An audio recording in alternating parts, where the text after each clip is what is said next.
Godzilla x Kong: The New Empire is out, and everyone has been asking me who is really at the top of the food chain now. Kong has his new Infinity Gauntlet, Godzilla has his new form, there's Skar King, Shimo can freeze the entire planet, and there's Ghidorah to consider. So, after watching the movie, I went back and rewatched all the other movies and the entire Monarch series.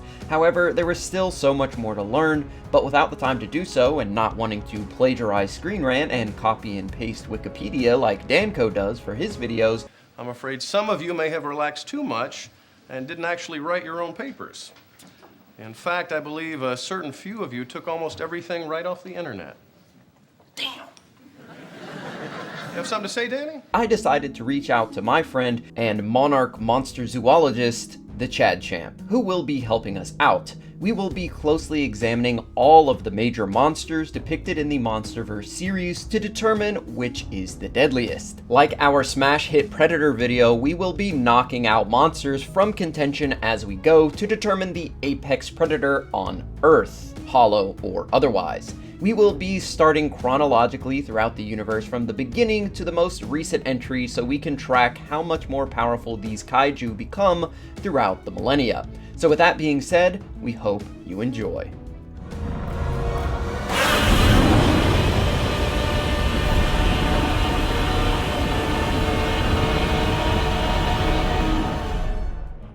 The Prime Muto, or Jinchumushi, was the queen of the Mutos in ancient times. Much more powerful than the ones that Godzilla would fight in 2014, she had the same powers as her descendants, just amplified to insane levels. It's so powerful it can create new tectonic plates, or trigger their movements with a strike, causing a magnitude 12 earthquake. And it can also emit a sonic blast from its mouth, powerful enough to shatter the dorsal fins of even the strongest members of Godzilla's species. Dagon, the Stirrer of the Abyss, the Lord of Lightning, was an ancient member of Godzilla's species who fought against their species' arch-rival at the time, the Prime Muto. While the two fought evenly for a while, Dagon was eventually bested. The Prime Muto then laid her eggs in Dagon, which fed on his nuclear blood, eventually killing him. The rival was a member of Titanus Kong, who defeated a young Godzilla and drove him from the Kong's lands.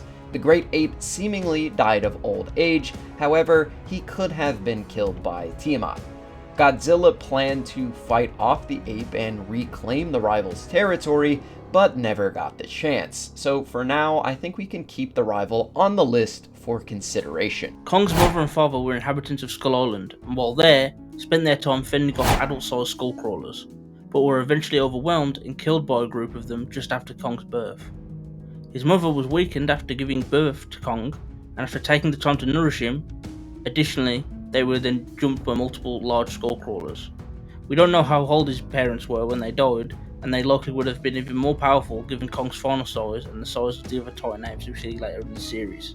In 1973, Monarch founder Bill Randa led a trip to Skull Island to investigate rumors of MUTOs, or massive unidentified terrestrial organisms, rumored to exist within the shores of Skull Island. While there, Monarch and the US Army discover Kong, as well as the skull crawlers who plagued the family of massive simians that moved from the hollow earth to the surface after being chased out by Godzilla. While on this island, the great apes protected the native iwi from the skull crawlers. However, throughout the years, Kong's family was slowly reduced to just one, Kong himself. Throughout this film, Kong is just an adolescent, as small as the new baby Kong Suko found in Hollow Earth by Kong decades later. While small and vulnerable, Kong is still a force to be reckoned with. He's bulletproof and decimates the US Army forces without breaking a sweat. He turns a giant squid into sushi and easily handles the majority of skull crawlers throughout the film. However, once the skull crawler known as Rama arrives, things are a bit different. Without the size advantage, Kong is on the back foot most of the fight, and he even attempts the 2005 jaw snap to no avail.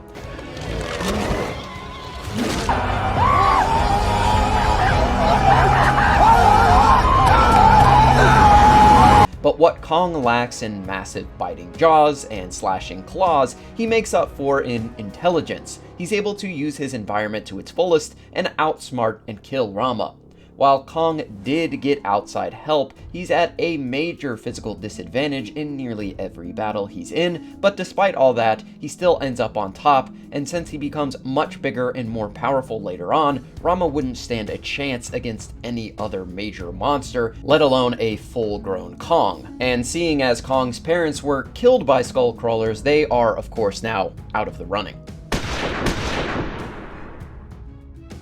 Back on Skull Island, Kong is still growing and still battling against other MUTOs alone. One of the deadliest being the Kraken he fought against in the shallows of the beach. The Kraken is clearly above the likes of Rama, with its long arms, sharp beak, tendrils which can transmit electricity to shock its prey, massive claws to crush, and significant size advantage. The Kraken attempts to drown and electrocute Kong simultaneously, but our favourite giant ape persevered while out of his element and again used his environment and enhanced intelligence to overcome the sea beast. Sorry Kraken, you're out as well. MUTOs. So as we discussed earlier, Dagon was killed by the MUTO Prime. Neither of these MUTOs are as big or as deadly as MUTO Prime, so both of them are out. This version of Godzilla is an interesting one though. Surely more powerful after feeding off the nuclear bombs meant to kill him decades prior, he's not at his full power here. But compared to past Kaiju, does his power level during G-Day eliminate any monsters from the past? I think Dagon is likely relative to this Godzilla, being the same species and rivaling the MUTO Prime, which is more powerful than the MUTOs Godzilla fought. The Prime MUTO should be safe for now. During King of the Monsters, King Ghidorah is revealed to be an extraterrestrial titan who arrived on Earth untold millennia ago. Having left his planet due to being unable to secure any territory for himself, Ghidorah became an invasive alpha and tried to wrest that role from Godzilla and rule the other monsters on this new planet after Godzilla had just decimated his other rival alpha, the great ape ruler of the Kong family. Now, this wasn't the rival we talked about earlier, this was a completely different ape at the time. Godzilla, as well as Mothra and possibly Rodan, fought Ghidorah and sent him tumbling into the icy waters near Antarctica, where he was then frozen by Shimo for thousands of years before being discovered by Monarch. After Ghidorah was freed from his prison, Godzilla, the current alpha on Earth, was forced to battle Ghidorah to maintain this position. This caused the other Daikaiju on the planet to try and grasp for the power that was created by the vacuum left without a definitive alpha. Just for reference, a Daikaiju is a more powerful and prominent kaiju which could contend for the role of alpha.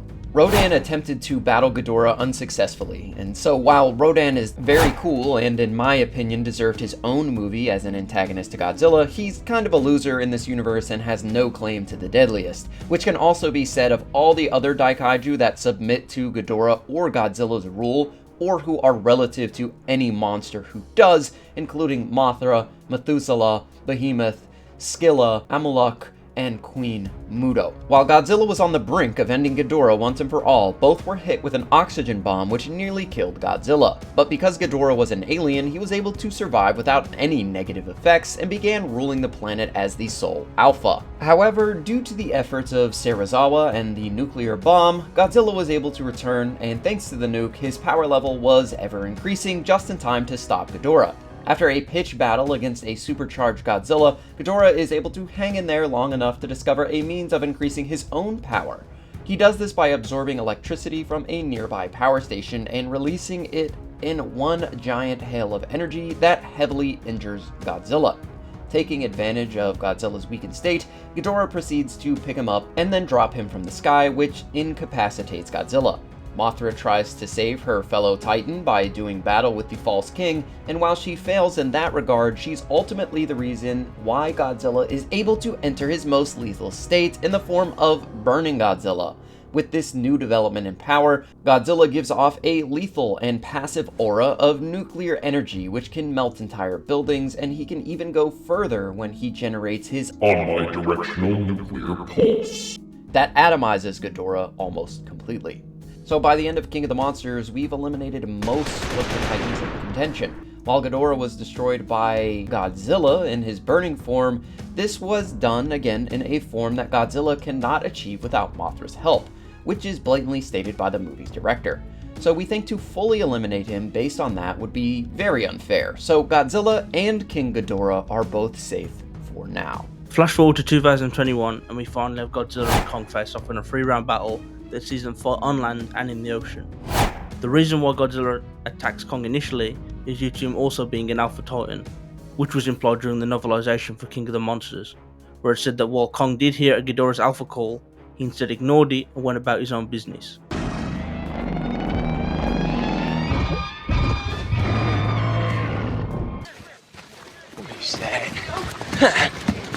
Meanwhile, in their first fight, we see how well Godzilla can use his home field advantage against opponents, though Kong does get some good hits in. Though the first round ultimately goes to the reigning and defending king after almost drowning the god of Skull Island. After going on a trip to the Hollow Earth, finding what is practically his birthright in the form of an axe that was fashioned from one of Godzilla's dorsal fins, and then being called out by Goju for round 2, Kong heads off to Hong Kong. In the second round, Kong fares much better, as he is far more at home in an environment that fits his style of fighting, that being close quarters combat in an arena to which he can make use of his surroundings to enhance his combat skills. The axe he acquired was also a very much needed tool to combat Godzilla, mainly due to Kong being unable to counter the atomic breath beforehand, but also because he really needed something to enhance his power. Sure, Kong is strong and visibly affects Godzilla with his hits, but director Adam Wingard has said a few times that Godzilla was just the strongest of the two straight up. However, the new axe that Kong got hold of allowed him to absorb Godzilla's atomic breath, which in turn strengthened the weapon. This made it possible for the big monkey to get one good solid hit on Godzilla that stunned the Titan King enough to harm his pride. The third round sees Kong get off a little success due to him blindsiding Godzilla, but because he lost access to his axe, he's now vulnerable to a Godzilla that is now super pissed after Kong has bruised his nearly 400 foot tall ego.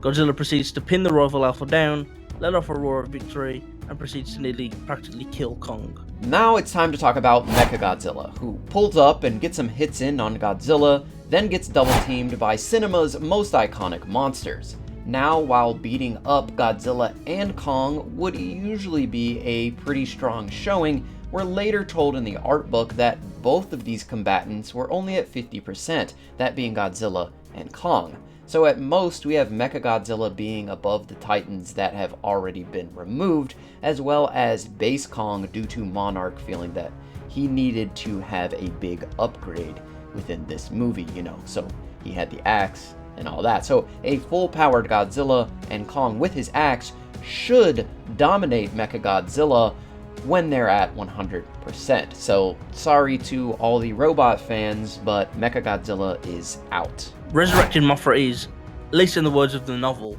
the Mothra of all Mothras. Practically a more direct reincarnation from the original Insectoid Titan, the same one that faced off with Godzilla against Ghidorah in the Antarctic. There's also a statement that, like Godzilla, Mothra is always evolving. So for her to have a couple of feats that are better in New Empire compared to back in King of the Monsters, it makes a lot of sense. One such feat is not just saving Godzilla from Shimo's Frost Ray, but doing so by intercepting the attack with her God Rays and blinding the original Titan. The other feat of her God Rays is sending Godzilla flying like it was nothing.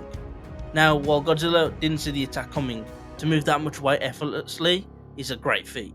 All this is on top of what we already know about Mothra, like how she can pin Ghidorah's heads down with her webbing, or how she was super confident she could damage the alien Titan. This by itself sounds a bit weird, but her confidence would make sense as she retains all of the memories from her past life, which would include when she assisted Godzilla in their past battle against the three-headed Kaiju. Tiamat is a Titan that has actually done battle with Godzilla in the past while he was searching for his first rival. She lost at that time and went into hiding, subservient to the Alpha. She spent that time absorbing solar radiation and had stored the most energy on the planet probably ever. Driven by the Iwi to become more powerful to stop an unknown and imminent threat, Godzilla traversed the planet absorbing energy. After sucking a nuclear power plant in France dry, Godzilla felt he was strong enough to fight this super amped Tiamat, who he tore to ribbons in seconds.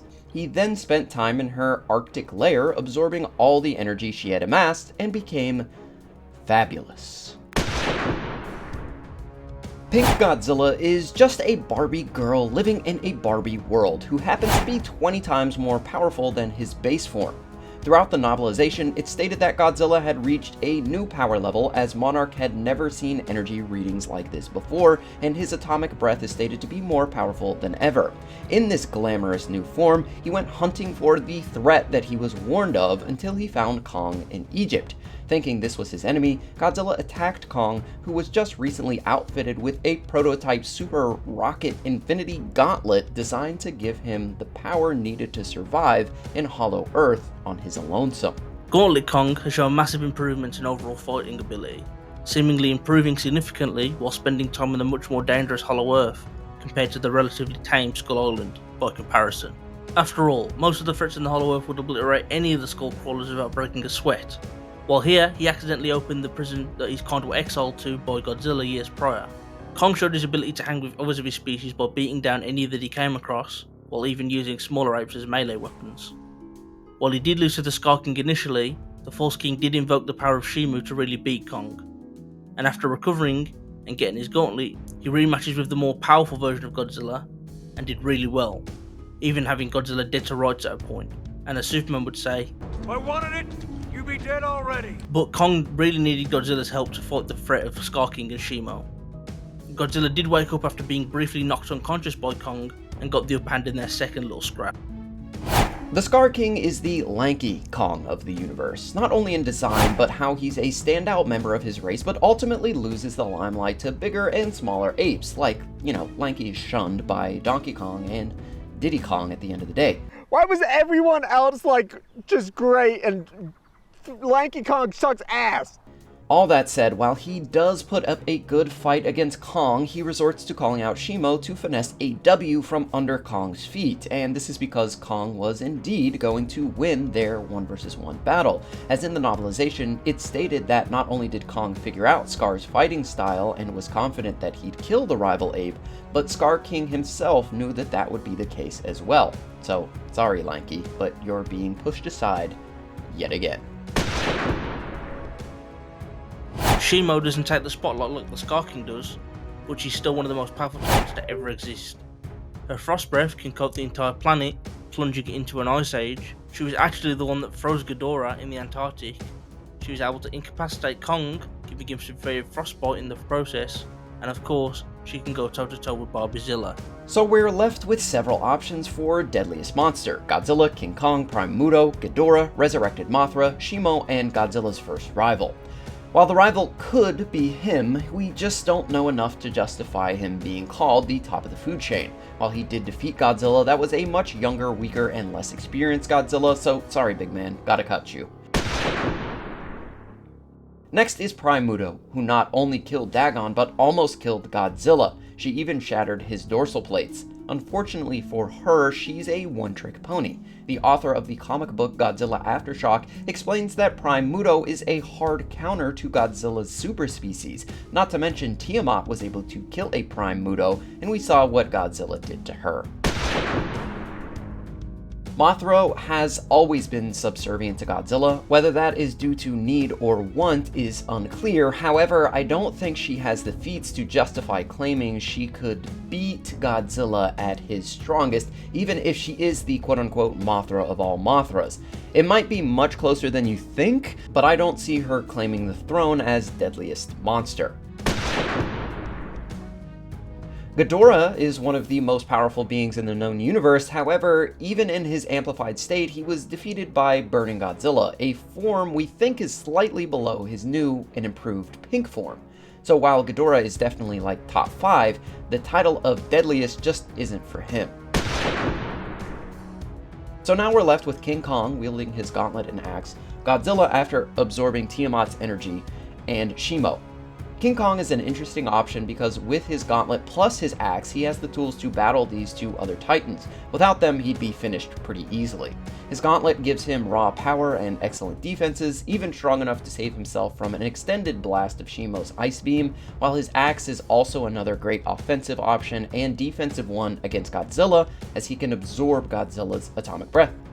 We saw Kong beat down Pink Godzilla with just his gauntlet, and with his axe, does that put him over the top? We've got to say no. Sadly, Shimo had Kong almost dead to rights with her Ice Ray, even after Kong had his Beast Glove equipped. It was just taking longer to affect Kong. We also see Shimo ragdoll Kong around when she grabbed his glove, so it's really hard to see how Kong could get around being taken for a ride or frozen to death by Shimo.